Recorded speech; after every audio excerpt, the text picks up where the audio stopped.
a newer Srirang approach to Barne. this issue. Thank you, sir.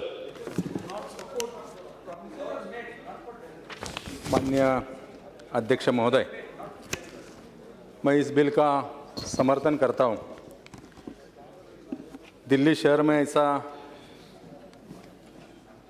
बसे हुए झुग्गी झोपड़ी रहेगी, गोदाम, सांस्कृतिक संस्था के भंडार रहे, उन्हें न्याय देने के लिए कई वर्षों से प्रयास हो रहे। मैं सरकार का आभार प्रकट करना चाहता हूँ इस बिल के समर्थन में। माननीय अध्यक्ष महोदय, आज इस विधेयक से दिल्ली में बसे हुए कई अनलीगल स्ट्रक्चर लीगल हो जाएंगे, बल्कि आगे जाकर अनलीगल स्ट्रक्चर नहीं होगा, इसका कोई प्रावधान इस बिल में नहीं है। मैं माननीय मंत्री महोदय से कहना चाहता हूँ कि अगर ये प्रावधान करे तो अनलीगल ऐसी समस्या खड़ी नहीं हो जाएगी। माननीय अध्यक्ष महोदय, जिसने गैर कानूनी मकान बनाए वो नियमों के अनुसार लीगल हो जाएगी, बल्कि आज ज़मीन का भाव दिन ब दिन बढ़ते जा रहा है। गरीब आदमी ना ज़मीन ले सकता है, ना मकान ले सकता है। ऐसे गरीब लोगों के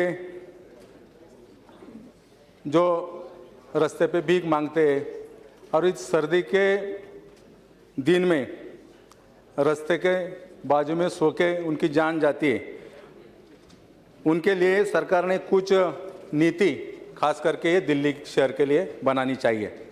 माननीय अध्यक्ष महोदय, मैं एक इस बारे में एक ध्यान सदन का लगाना चाहता हूँ।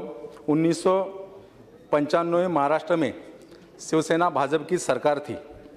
उस टाइम SRA की योजना महाराष्ट्र सरकार ने बनाई थी। आज भी गरीब लोगों को उस योजना से बहुत सारे आवास मिले, मकान मिले, रहने की व्यवस्था हुई। उसके बाद महाराष्ट्र में ऐसा कोई कानून नहीं बना। मैं खास कर माननीय मंत्री महोदय का इस ऊपर ध्यान आकर्षित करना चाहता हूँ। केवल दिल्ली की यह समस्या नहीं है, पूरे देश की यह समस्या है।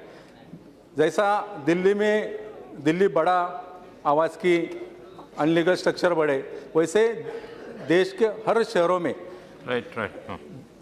हर शहरों में ये अनलीगल स्ट्रक्चर के बारे में समस्या है। माननीय अध्यक्ष महोदय, मैं इस बारे में माननीय वेंकट जी का ध्यान आकर्षित करना चाहता हूँ। महाराष्ट्र में मैं अनलीगल स्ट्रक्चर के बारे में कई साल से संघर्ष करता आ रहा हूँ। पिंपरी पुणे शहर में यही समस्या है। उस शहर में अगर अपनी सरकार है भाजपा शिवसेना की, अगर मुख्यमंत्री को बोला के उस आवास में अनलीगल स्ट्रक्चर में रह रहे नागरिकों को अगर अपन न्याय दे सकते तो उसके बारे में सरकार की तरफ से कार्रवाई की जाए। धन्यवाद। ओके।